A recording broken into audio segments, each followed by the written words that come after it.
Alain Deneau, bonjour. Bonjour. Pourquoi vivons-nous une époque inouïe ? Je me place dans la position de la citoyenne ou du citoyen qui est soumis à des discours alarmants, catastrophiques, qui sont tenus principalement à titre de référence par des scientifiques du domaine des sciences exactes et qui s'expriment en termes de millions d'années en ce qui concerne la perte de biodiversité et de milliers d'années en ce qui concerne les mutations climatiques. Quant à un sujet humain qui en serait responsable, tout ça n'ayant pas de pareil dans l'histoire. C'est-à-dire que ce discours qu'on reçoit et qui est proprement angoissant, nous situe historiquement dans une position qui n'a pas de pareil. Et bon, du point de vue de la pensée, je m'intéresse au fait que dans une situation comme celle-là, penser devient presque impossible. Pourquoi? Parce que penser, c'est comparer. Je n'apprécie pas particulièrement l'expression « comparaison n'est pas raison ». Au contraire, dès qu'on raisonne, on compare. Les historiens le disent, Paul Venn au premier chef. Comparer, c'est mettre en relation des événements singuliers, mais analogues, et les distinguer les uns des autres pour en percevoir effectivement ce qui fait leur spécificité. Et là, nous n'avons pas de point de comparaison. Non, on peut dire qu'en Europe, s'il y a un endroit où il faut en parler, c'est ici, parce qu'en Europe, très souvent, on a tendance à rabattre le passé sur le présent et à ne plus voir, au fond, que des éléments identiques. On va voir Hitler en Trump, on va voir la malaria ou la lèpre dans le COVID, et ainsi de suite. Bon, la Deuxième Guerre mondiale dans l'invasion de l'Ukraine, et on ne voit plus la spécificité du présent. Mais là, aujourd'hui, c'est tout autre chose quand on pose la question du climat et la question de la perte de biodiversité et les mutations annonciatrices de crises, de catastrophes, de secousses graves et nombreuses, parce qu'on ne sait pas se rapporter à un précédent pour le penser. Donc, c'est inouï, ça n'a pas été oui. Ça n'a pas été entendu. C'est inédit, donc. Et c'est peut-être même indicible. C'est difficile d'en parler. Et donc, on est dans une situation non pas tant d'éco-anxiété que d'éco-angoisse. C'est quoi la différence entre l'anxiété et l'angoisse ? C'est pas du tout la même chose. Et on peut justement pointer le fait que si on se retrouve avec ce mot d'éco-anxiété aujourd'hui d'une manière référentielle, c'est aussi parce que les scientifiques qui produisent les discours appartenant aux humanités, aux sciences sociales, souvent ne relèvent pas de ces disciplines-là. On a aujourd'hui beaucoup, c'est le Sokal et Bricmont, l'affaire Sokal et Bricmont à l'envers, c'est qu'on a beaucoup de chercheurs dans les sciences exactes qui, après avoir produit des données qui sont probantes et pertinentes, se sentent insatisfaits du sens qu'elles génèrent et outrepassent finalement les frontières disciplinaires pour tout d'un coup leur conférer du sens sur le plan de l'éthique, sur le plan de l'histoire, sur le plan de la sociologie ou encore de la politique. Et on a aujourd'hui très souvent un discours, par exemple, de nature psychanalytique qui n'est pas produit par des psychanalystes, mais par des gens qui ont tout d'un coup une conception de l'anxiété qui est très floue, qui est très, au fond, doxale, et qui nous l'impose. Mais au fond, il y a un problème là majeur qu'il faut débrouiller si on veut comprendre dans quelle situation on est. C'est que l'anxiété consiste en une série de pathologies qui concernent le fait de surinvestir un objet. Vous avez peur, par exemple, de rater vos rendez-vous, vous craignez la foule, vous avez de l'anxiété parce que vous craignez quelque chose de spécifique et vous investissez tellement cet objet de peur que vous en êtes déstabilisé, perte de sommeil, perte d'appétit, quoi encore. Bon, il peut y avoir de l'éco-anxiété. Et l'angoisse? L'angoisse, c'est une émotion qui n'a pas d'objet correspondant. C'est le contraire. Être angoissé, c'est être en quelque sorte envahi par des affects déstabilisants qui ne portent sur rien. Et c'est pire, finalement, que l'anxiété, parce qu'on ne sait même pas à partir de quoi travailler. Bon, et pourquoi, alors, avec, par exemple, le changement climatique ou l'extinction de la biodiversité, c'est une angoisse? Mais il n'y a pas d'objet? Il y a de l'éco-anxiété lorsque l'inquiétude porte sur quelque chose de précis. Moi, je me mets dans la peau d'un agriculteur qui craint pour ses semences en raison des sécheresses répétées. Bon, là, il y a une anxiété. On craint des problèmes d'ordre météorologique précis. Quelqu'un qui habite au large, qui habite sur les côtes peut craindre effectivement de perdre sa maison parce qu'il y a des alors que le changement climatique, on n'a pas d'objet, on ne sait pas ce qui va arriver. Mais lorsqu'on se pose la question généralement, des mutations, des transformations, on a dit qu'on a franchi 7 seuils sur 9, qu'au-delà de ces seuils, on ne répond de rien, que la chaîne alimentaire est perturbée, qu'on va perdre 1 million d'espèces, que le climat change tellement que c'est d'une manière relativement autonome qui finit par générer du réchauffement, que le méthane va se libérer de la croûte glaciaire qu'il contient. Alors, dans l'ensemble, lorsqu'on regarde la question dans sa généralité, on ne sait plus à quel sein se vouer. C'est-à-dire que on ne peut se rapporter à rien dans l'histoire de semblable qui nous permette de se dire, mais situons-nous par rapport à cette question-là, telle qu'on l'a fait à tel ou tel moment dans l'histoire. Et donc, on est finalement face à de l'impensable. Et d'où l'angoisse, et d'où le malaise. Et quelles conséquences ça a, alors, de ne pas avoir d'objet sur lequel porter son angoisse? Mais le réflexe d'un sujet qui n'est pas particulièrement informé, ou pas particulièrement courageux. Bon, on n'a pas à l'être en toute situation, nous ne le sommes pas d'ordinaire, ou pas particulièrement engagé ou investi. Son réflexe, ce sera de se rabattre sur des objets de substitution. J'éprouve de l'angoisse, j'ai un malaise. Cette époque est malaisante, notamment en raison de la question climatique et de l'enjeu de la perte de biodiversité. C'est un sujet incontournable. Et plutôt que de m'attaquer à ce sujet qui est inouï, qui est impensable, qui est sans pareil dans l'histoire et qui ne permet même pas la conversation immédiate avec ses proches, avec ça, on va avoir tendance à chercher un objet de fortune, un objet de substitution, la femme voilée, telle population, une identité sociétale exacerbée, qui va devenir l'alpha et l'oméga de son existence, ou encore sous la forme d'une hystérie de conversion, des éléments synecdotiques. Ça veut dire quoi, synecdotique? C'est quand la partie tient lieu du tout. Et tout d'un coup, parce qu'il y a des politiques visant à faire en sorte que tel filtre soit ajouté à telle usine à tel moment, ou parce qu'on va supprimer les pailles en plastique de telle chaîne de restaurants, on va se dire, on avance, on recycle le plastique. Voilà, donc, peu importe qu'il y ait un continent de plastique là, qui se concentre, on le sait, dans le Pacifique, on va se faire croire, au fond, qu'on avance, qu'on progresse, qu'on agit. Et donc, la partie va valoir pour le tout, ce qui peut aller très loin parce qu'on est aujourd'hui confronté à toutes sortes d'oxymores, de formules idéologiques qui consistent à nous faire croire que par le développement durable, par la transition énergétique, par En fait, oxymore, ça veut dire quoi? C'est quand un terme, une expression, a un qualificatif mélioratif qui vient sauver le référent péjoratif. Développement durable. Par exemple, le développement a fait l'objet d'énormément de critiques depuis les années 60-70, où il a été vite, surtout en Afrique ou en Amérique du Sud, synonyme de corruption, pollution, destruction, spoliation, expropriation, guerre, ainsi de suite, tout ce que vous pouvez imaginer. Pour au fond, surmonter ces critiques, on adjective le développement de termes encourageants, comme le développement va être social, humain, viable, durable, ainsi de suite. Bon. Et donc, le développement durable, c'est une façon, au fond, de confier à l'entreprise, aux multinationales, aux grandes banques, le programme écologique, parce qu'on se laisse raconter qu'il se fera sur le plan de grands chantiers industriels autour des voitures électriques, des batteries de pointe, des panneaux photovoltaïques, des tours éoliennes et quoi encore. Donc, des grands chantiers que seuls les détenteurs de capitaux peuvent envisager parce qu'elles ont pollué, parce qu'elles ont saccagé, parce qu'elles ont été absolument négligentes en ce qui concerne le vivant et les territoires.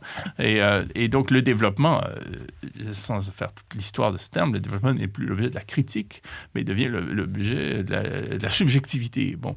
Et on en a d'autres, on veut dire le capitalisme vert. En fait, l'oxymore que vous évoquez, les différents cas, renvoient à une logique synecdotique, j'ai appris un mot, où on va, face à l'immensité d'un problème, on va prendre un élément et on va dire, j'ai réglé cet élément, donc je réponds à l'immensité du problème. Donc c'est un exemple d'objet de substitution. Tout à fait. Mais il y en a d'autres, c'est ce que vous disiez. C'est aussi, par exemple, ça peut être aller dans l'identité, se focaliser sur les femmes voilées, peut-être sur les migrants. Est-ce que vous pouvez développer ça? C'est-à-dire que dès que d'une manière frénétique, on isole un enjeu social, on le monte en épingle, on jette son dévolu sur lui, on ne pense qu'à lui, on structure sa vie autour de lui, sa vie citoyenne, sa vie politique, sa vie militante, sa vie électorale, alors qu'à l'évidence, un problème criard, inouï, nous crève les yeux et porte sur le vivant lui-même, sur les conditions de possibilité du vivant, en tous les cas, en ce qui concerne au moins l'espèce humaine, mais aussi 1 million d'espèces, si on en croit l'IPBES, qui est l'organe de recherche soutenu par les gouvernements à l'échelle du monde. Bon, on comprend qu'il y a là, on peut soupçonner qu'il y a là non pas un problème qui est à 100% justifié par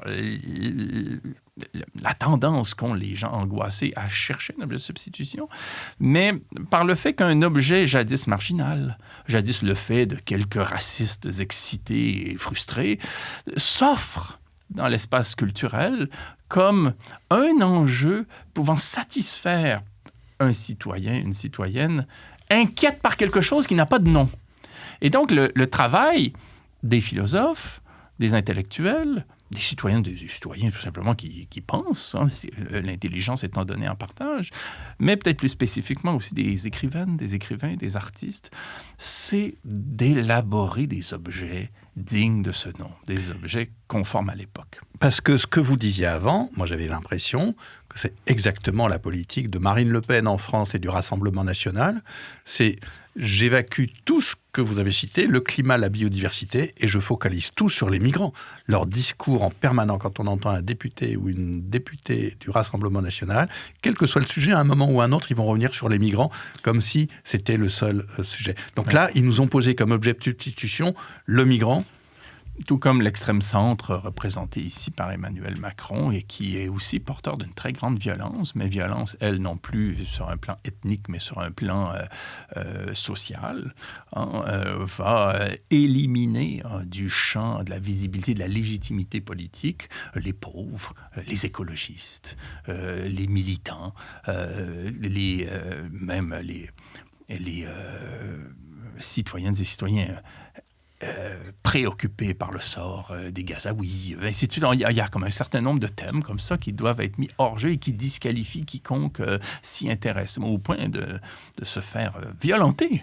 Bon, de se faire éborgner, de se faire même qualifier de terroriste. Pour dire, bon, donc on est dans une situation, au fond, que ce soit l'extrême centre ou l'extrême droite, un discours ne consiste pas à engager la citoyenneté dans un sens pertinent, ce qui est celui de l'histoire, à savoir se mesurer à ce défi inouï qui est le bouleversement du climat et la perte de biodiversité.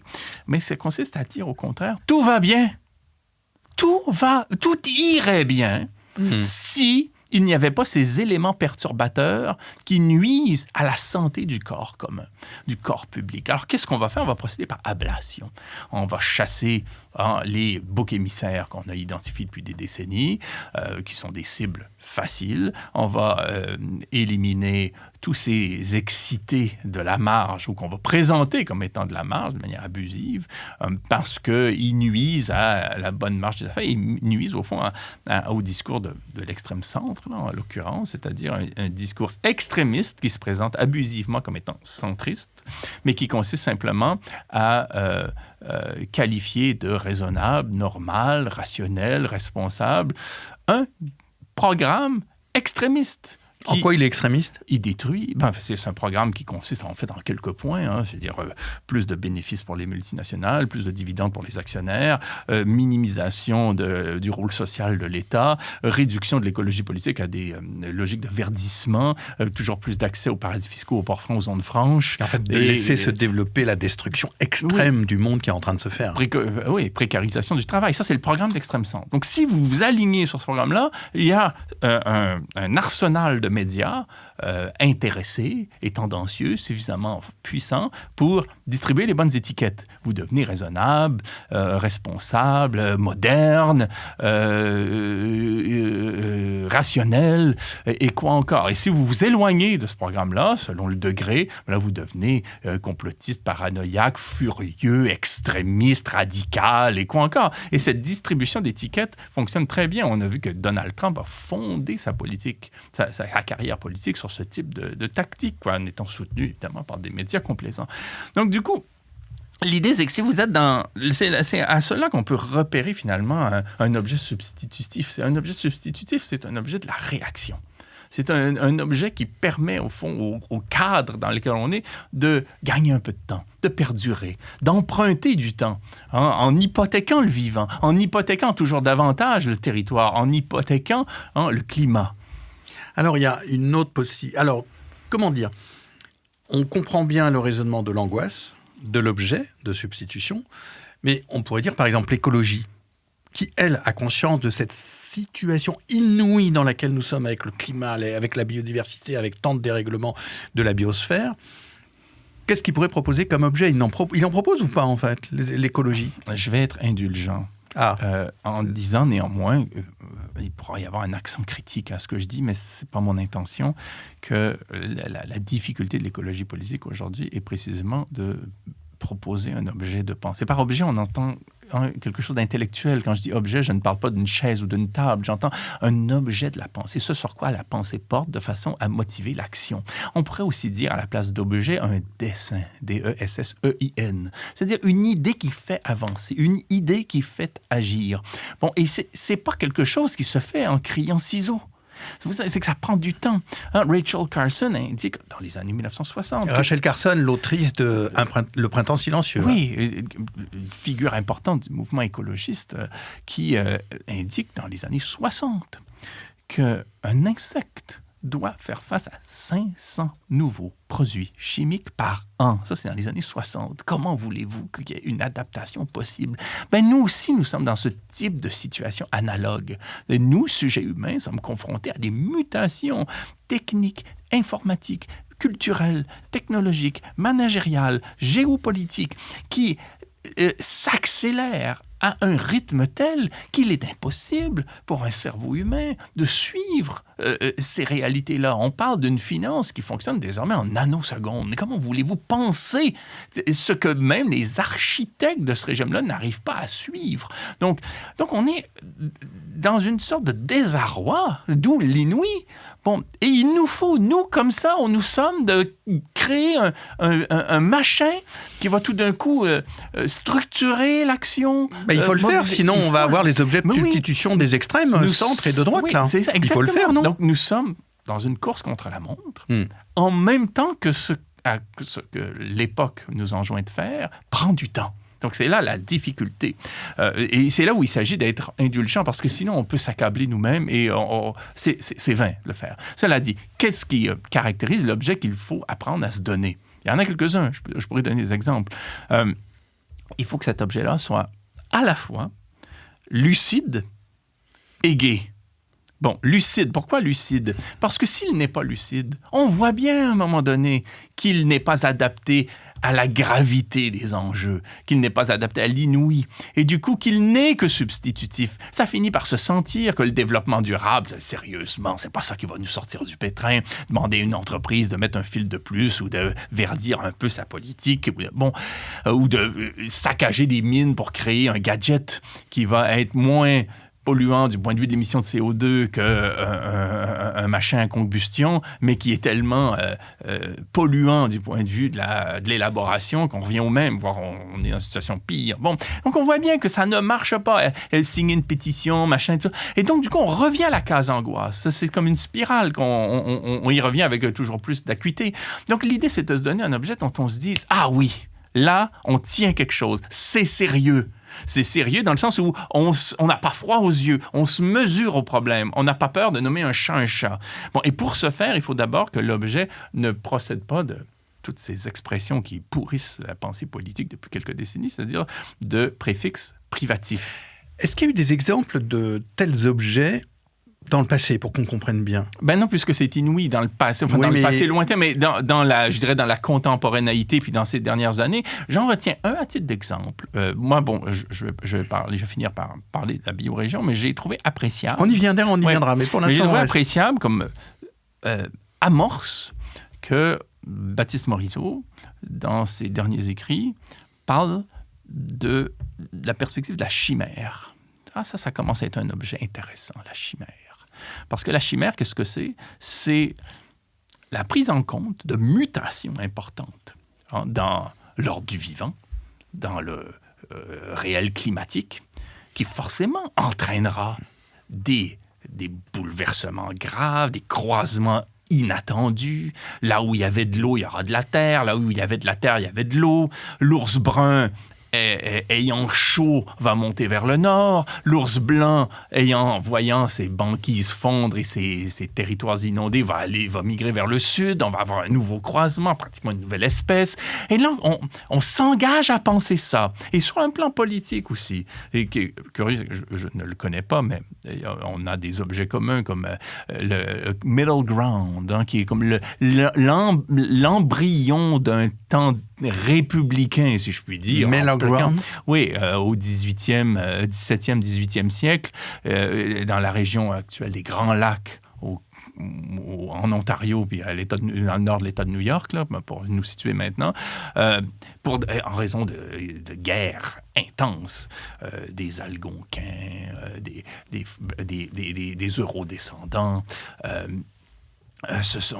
toutes sortes de nations autochtones ont convergé pour créer un espace géopolitique nouveau, régional. Qui est ce middle ground? C'est cet espace-là, c'est le terrain d'entente, si vous voulez, le juste milieu. Je regrette que moi, je propose des traductions en français, mais bon, la référence est souvent citée en anglais. Mais là, qu'est-ce qu'on a? On a des nouveaux objets. Et donc, c'est là que c'est lucide. C'est lucide parce qu'on prend en compte le réel. On n'est pas en train de se raconter des histoires pour gagner du temps ou pour se consoler.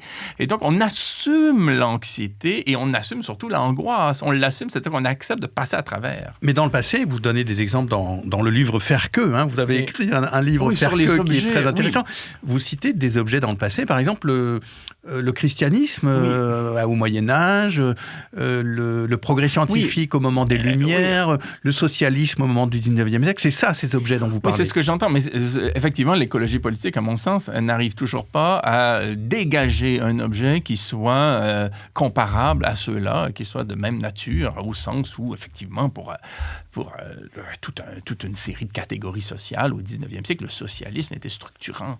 Et c'était surtout pas des objets, justement, négatifs ou privatifs, du genre anti-capitaliste, anti-impérialiste, anti-raciste, décroissantiste, anarchiste, insoumis, et quoi encore. Alors, c'était des termes qui structuraient l'action. Bon, et c'est ce qu'on n'arrive pas à trouver, en fait, c'est-à-dire des pendants, enfin, quelque chose qui joue le même rôle que ces termes-là à l'époque. Reporter, le quotidien de l'écologie. Donc, Alain Deneau, je n'ai pas assez dit que vous êtes philosophe, que vous venez du Québec, ou plus exactement, on y reviendra, d'Amérique du Nord au Canada, et que vous publiez aux éditions Luxe Faire que. Et d'ailleurs, l'écologie n'a pas cet objet qui nous permettrait d'être un objet de projection. Je retraduis avec mes termes un objet où on fait face à la situation inouïe du moment pour se mettre dans une démarche où on peut agir collectivement. Et alors, la question traditionnelle, c'est que faire? Et puis vous retournez le truc et vous dites faire que. Et en quoi faire que, dire ainsi faire que, ça va nous aider à aller vers l'élaboration de cet objet qui va nous aider à faire face à l'inouï. Voilà. Une situation d'angoisse, effectivement, lorsqu'on la prend au sérieux, lorsqu'on ne se rabat pas sur le premier objet de substitution venu, lorsqu'on fait preuve d'un minimum de courage, d'engagement, de lucidité, appelle la question « que faire ?» Et on l'entend partout, cette question-là. C'est étonnant à quel point elle fourmille. On n'en est plus à l'époque où un Lénine publie un livre qui est au fond un guide qui nous dit quoi faire d'une manière programmatique avec des directives, des ordres, un embrigadement, un organe, une autorité, un parti, des intellectuels avec un grand I qui nous disent quoi faire et qui vont fédère l'action sur un mode rigoureusement agencé. On n'en est plus là. Néanmoins, vous ne pouvez plus lire un livre qui ne se conclut pas par la question que faire, d'une manière souvent assez embarrassée. Il y a un nombre, je les collectionne désormais, extraordinaire de livres qui ont pour titre que faire depuis Lénine, mais même bien avant lui. Babeuf, au moment de la Révolution française, avait écrit un article célèbre qui s'intitulait « Quoi faire ?» en partie. Le titre est un peu plus long. Au 19e siècle, l'écrivain Tchernychevski, en prison, avait imaginé un que faire, lui, sur le plan des mœurs, avec un accent féministe très marqué. Et c'est ce livre-là qui a convaincu Lénine d'intituler de la même manière son ouvrage, lui, beaucoup plus programmatique, structuré, organisationnel, sur un plan d'une praxis très fermée. En 1903. Oui, au début du XXe siècle. Texte qu'il a très vite, en partie renié, en disant ce genre de texte-là, il avait raison, ce genre de texte-là n'a de pertinence que dans le moment. Pourquoi? Parce que la réponse qu'on va se donner va nécessairement évoluer. Bon, malheureusement, ça a donné lieu à l'expérience soviétique, mais ce qui est intéressant, c'est de voir que la question que faire dans ces années-là, 19e siècle, début 20e, était roboratrice, galvanisante, exaltante. On est déjà, comme le dit Jean-Luc Nancy un peu plus tard dans un livre qui s'intitulera lui aussi « Que faire ?» parce qu'il y en aura toute une pléthore après, se demander que faire, c'était déjà faire. C'était déjà être engagé. Et être engagé dans un temps qui, par définition, nous surprend, est imprévisible. Bon. Et donc, que faire? C'est une question qui annonce un ressort, un élan. Mais malheureusement aussi, ce qu'on constate, c'est qu'au fil des décennies, la question a en quelque sorte perdu de son tonus. C'est-à-dire qu'on la pose beaucoup, même dans les écrits dont je parle tout à l'heure, d'une manière accablée, découragée, presque rhétorique, comme si on attendait la réponse rassurante. Mais il n'y a rien à faire, mon grand, tu vois bien qu'ils sont trop puissants pour nous, ils ont tout, ils ont l'armée, ils ont le capital, ils ont les médias, ils ont le gouvernement, ils ont tout. Bon. Et donc, je dirais qu'on est passé dans l'expression de la question de Lénine à Calimero. C'est-à-dire qu'on Calimero, qui était le petit dessin animé du poussin noir qui s'accablait en disant « tout est trop injuste » ou je ne sais quoi, ou le petit chose d'Audet, quoi, le petit chose. Bon, et donc, on se dit « mais qu'est-ce que je peux faire, moi ?» On est passé de « que faire ?» avec un interrogatif stimulant à « qu'est-ce que je peux faire, moi, petit chose » qui est écrasé dans son appartement misérable. Bon, et en même temps, cette question-là a été aussi critiquée comme question, à juste titre, par des gens, justement, comme Jean-Luc Nancy, Jacques Derrida, Isabelle Stengers, c'est assez différent, aussi Vincent de Victor, mais Bruno Latour, qui l'a reprise d'une manière tellement autre que finalement, il la déborde. Et bon, et au fond, ce qu'on a compris, c'est que cette question-là, en même temps qu'elle a été roboratrice, qu'elle est stimulante, elle a été en même temps un frein.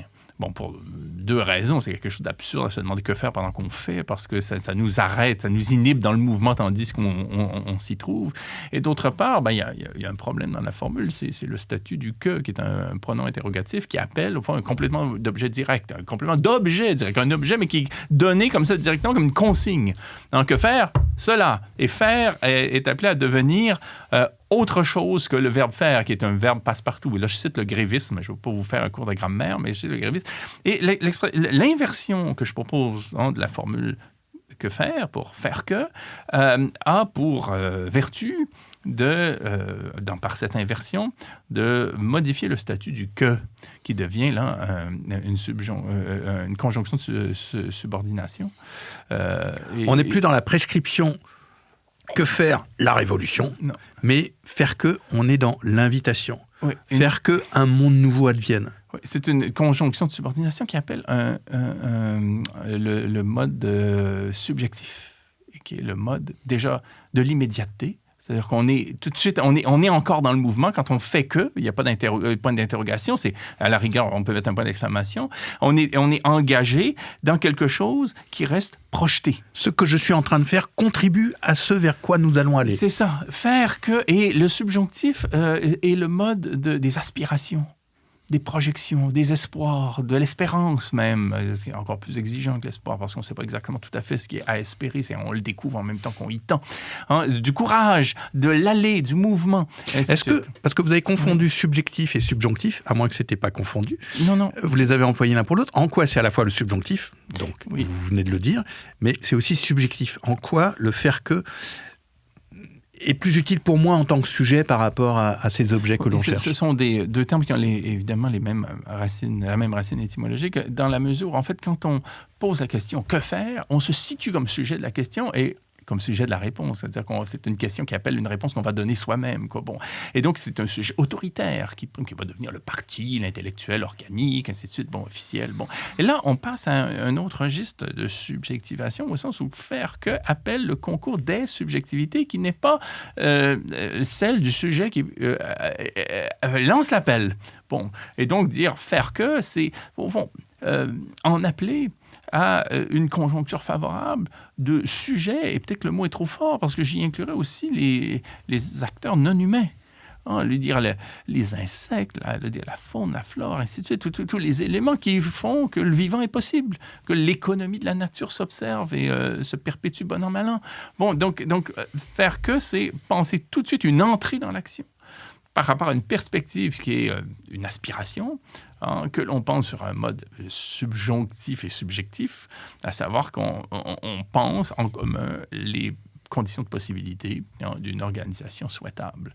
Et ça peut, et ça se fait dans un certain temps, et ce qu'on peut observer dans la pensée écologiste, c'est cette volonté, au fond, de dégager des objets à la fois lucides et gais, qui suscitent du courage, parce qu'il y a comme une forme de joie qu'engagent des perspectives qui sont néanmoins lucides et qui se pensent dans un cadre terrible, bon, et qui nécessitent un certain temps. Moi, j'aime bien comment on peut distinguer des Gaïas. Par exemple, il y a la Gaïa de Lovelock, qui est un chercheur qui a cherché une métaphore pour essayer de penser le système Terre comme étant un seul organe, pour essayer de s'expliquer un certain nombre d'hypothèses, là, notamment en ce qui concerne les océans. On ne va pas rentrer en détail. Bon, mais c'est une hypothèse scientifique qui a donné lieu, hélas, chez Kirkpatrick Sale, par exemple, à un culte. Chez Kirkpatrick Sale, qui est un... Kirkpatrick Sale, excusez-moi, parce que vous êtes totalement anglophone et moi j'ai un petit temps de retard. Mais qui est un penseur, lui, de la biorégion, sur lequel on va revenir peut-être, qui a saisi ce qui était l'objet d'une métaphore, c'est-à-dire le nom de cette déesse du régime terrestre, là, bon, et de l'organisation de l'ensemble vivant, comme un réel Dieu qu'il s'agit de prier, quoi, bon, à qui on voue. Enfin, ça a été toute une série d'offrandes, quoi, bon. Et j'apprécie, et chez lui, il l'appelle, bon, chez Gaïa, habituellement, on l'écrit G-A-Y-A, G-A-I-A, chez Bruno Latour aussi, on retrouve cette figure, métaphorique, bon, qui soutient la pensée sur un mode hypothétique. On l'aura chez Sale, qui en voue un culte G-A-E-A. Et chez Gilles Vigneault, le conteur québécois, ça sera G-A-Y-A. Et Gaïa, là, c'est plus le nom d'une déesse, d'une divinité supérieure, d'un principe transcendant qui régit le monde, qui lui dicte son ordre, qui commande, au fond, une sorte de conformité à des lois. C'est pas ça, Gaïa, c'est le nom d'une petite fille.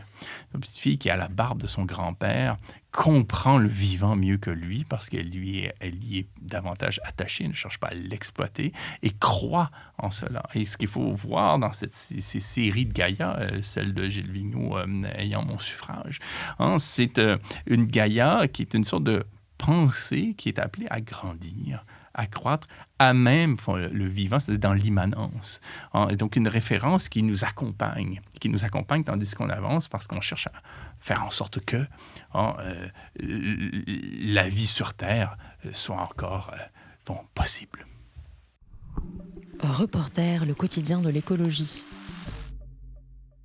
Alain Deneau, philosophe qui nous vient du Québec et même de l'Acadie, on va dire un mot de l'Acadie. Vous publiez Faire que, qui est un des ouvrages que j'ai trouvé très stimulant, vraiment galvanisant selon vos termes. Donc on a parlé de l'objet et du besoin qu'avait l'écologie et la gauche et les forces émancipatrices de renouveler, de commencer à dessiner, à avoir un dessin, D-E-2-S-E-I-N.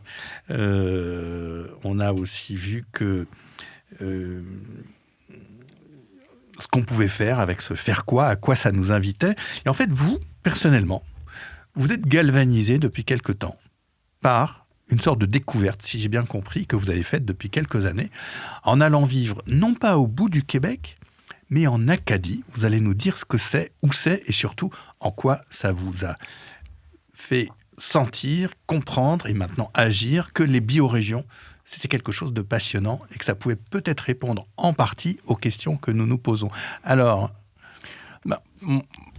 Mon livre n'a rien d'autobiographique au sens où je ne m'y épanche pas, je ne témoigne pas, mais il reste qu'on peut se dire entre nous qu'il s'agit quand même d'une trace d'un parcours et donc d'un parcours consistant à traverser l'angoisse, qui a duré quelques années.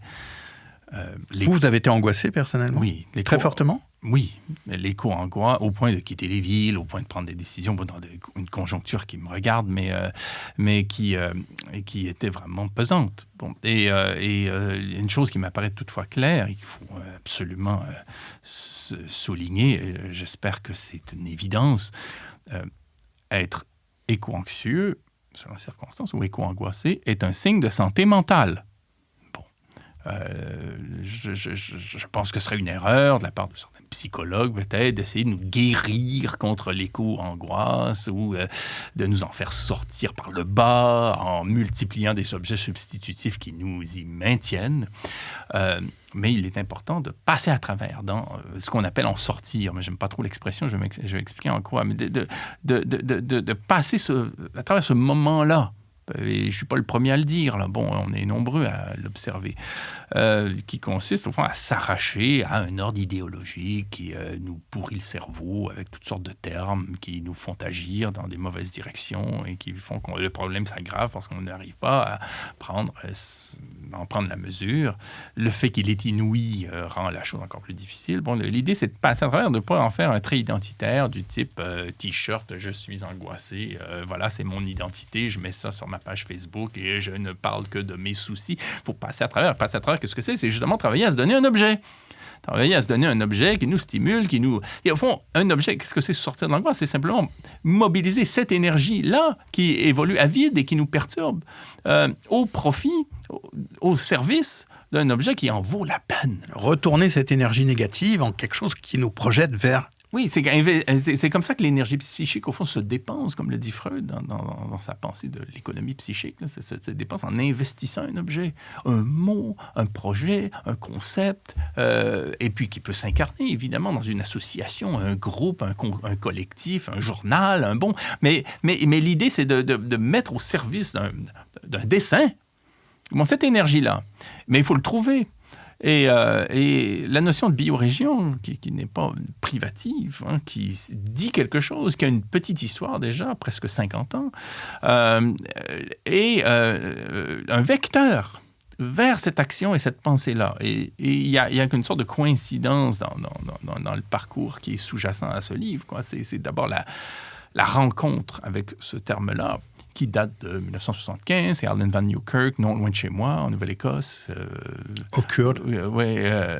Qui a développé cette notion, qu'il a élaborée. Comment ça s'écrit, ce nom? Alan Van Newkirk, oui, c'est comme la nouvelle église, si vous voulez, en anglais, Newkirk. D'accord, c'est pas une personne, c'est un mouvement. Non, c'est une personne. Alan Van Newkirk, c'est un situationniste américain qui s'est retrouvé dans l'Est du Canada, dans les Maritimes, là où se trouvent justement les communautés francophones acadiennes, qui sont une sorte de diaspora, si vous voulez, pour aller vite. Bon, et qui et qui a fondé à Heatherton cette notion et qui a essayé de la mettre en branle, mais cette notion a surtout été reprise en Californie, dans le nord de la Californie, dans une sorte de collectif où il y avait, Nathan Peterberg était la figure la plus connue, laquelle expérience a compté dans le roman Ecotopia, qui est peut-être plus connu. Et il y a aujourd'hui, grâce aux amis de la maison d'édition Wild Project, un approfondissement de cette notion qui se fait en France, mais également en Italie. Ça, c'est en gros la cartographie de l'idée. Donc, cette idée-là nous parvient et elle nous permet, au fond, de penser autre chose que de la dénonciation. Bon, mais une action possible. La pensée étant géographique, c'est cette notion-là est survenue dans un processus dans lequel il s'agissait pour moi de quitter les villes, et donc dans la péninsule acadienne, où là, on a, à mon sens, et c'est ce que j'élabore dans mon université, là, le campus de Shippagan de l'Université de Moncton, un laboratoire biorégional. Non pas qu'il y ait des forces vives qui travaillent là, d'arrache-pied à créer une nouvelle forme de géopolitique relevant de la biorégion, mais il y a là un potentiel évident de biorégional, une communauté de 50 000 personnes dans une péninsule avec une presqu'île et 2 îles qui ont un passé important en ce qui concerne les coopératives, un sens de l'entre-gens, une histoire culturelle très marquée, très spécifique, un tissu social encore relativement fort et un potentiel agricole et un potentiel en ce qui concerne les pêches, encore bien tangible. Donc là, il y a quelque chose à penser là. Mais c'est quoi une biorégion, en fait? Biorégion, je lui apporte quelques éléments supplémentaires, mais quand on reçoit le concept, c'est l'idée d'un... C'est un mode de pensée politique qui consiste à intégrer la politique au vivant, au territoire, à ne pas imprimer la politique sur le vivant et sur le territoire, mais à situer la politique dans le vivant, à l'intégrer en filigrane du vivant. Dans une réflexion sur les frontières et sur l'ensemble du territoire relative à ses dynamiques propres. Comme dit Peterberg, la biorégion, on la reconnaît en marchant et en observant ses dynamiques intrinsèques. Est-ce qu'il y a un plateau? Est-ce qu'il y a une forêt? Est-ce qu'il y a des montagnes? Est-ce qu'il y a un littoral? Qu'est-ce qu'il y en a des bassins versants? Et la frontière n'est pas névrotique, au sens d'une ligne qu'on trace, et voilà, ici, ça commence, ça s'arrête. On comprend, selon les enjeux, qu'elle puisse avoir une certaine plasticité. Si vous vous intéressez au bois de chauffage ou si vous vous intéressez à un four commun, évidemment, l'échelle ne sera pas la même. Donc, vous avez différentes échelles. Mais il y a un moment où il y a une limite. On sait que entre Lille et Marseille, on va rencontrer comme ça ce qui fait limite. Mais on va penser la limite à même au fond, l'organisation du vivant. Et on ne va pas tracer des lignes comme à l'époque coloniale où entre le Togo et le Bénin, tout d'un coup, on décidait qu'il y avait une frontière. Et l'idée, si je comprends bien, c'est qu'une fois qu'on a reconnu toute cette géographie vivante, ces ressources, pour employer ce vieux terme, la façon dont le territoire vit et quels sont ses équilibres et ses interactions, on va, nous, en tant qu'êtres humains, s'y intégrer et chercher à faire cette politique qui est aussi comment vivre, quel est le mode d'existence, mais faire un mode d'existence qui soit en harmonie, en complémentarité, comment vous diriez? Dans l'approche biorégionale, l'expression géopolitique fait sens dans la mesure où le préfixe « géo » est aussi important que le radical « politique ». On ne fait pas de la politique sur la géographie, mais dans la géographie, à même le vivant. Et ce que j'ai voulu apporter, moi, dans le livre, c'est l'inscription de la notion de biorégion dans le cours de notre histoire, en la pensant aujourd'hui en fonction des conditions dans lesquelles nous évoluons. C'est pas seulement un projet, c'est pas seulement une utopie, c'est pas seulement un possible qui s'offre, disons, à la carte du restaurant électoral où on se demande ce qu'on va manger pendant 4 ans. C'est pas de cet ordre-là. La biorégion, j'en suis convaincu, sera une réponse à une conjoncture nouvelle qui va s'imposer. Il y a un impératif l'impératif. Et l'impératif, en quoi consiste-t-il? En une contraction de la géopolitique, de l'échelle de la mondialisation ultralibérale à celui de la région. Mais cette contraction-là, elle risque de se faire parce que nous n'avons pas la force morale, mentale, intellectuelle, politique de l'administrer nous-mêmes volontairement. Elle risque de s'imposer, cette contraction-là, d'une manière brutale, comme à Valence.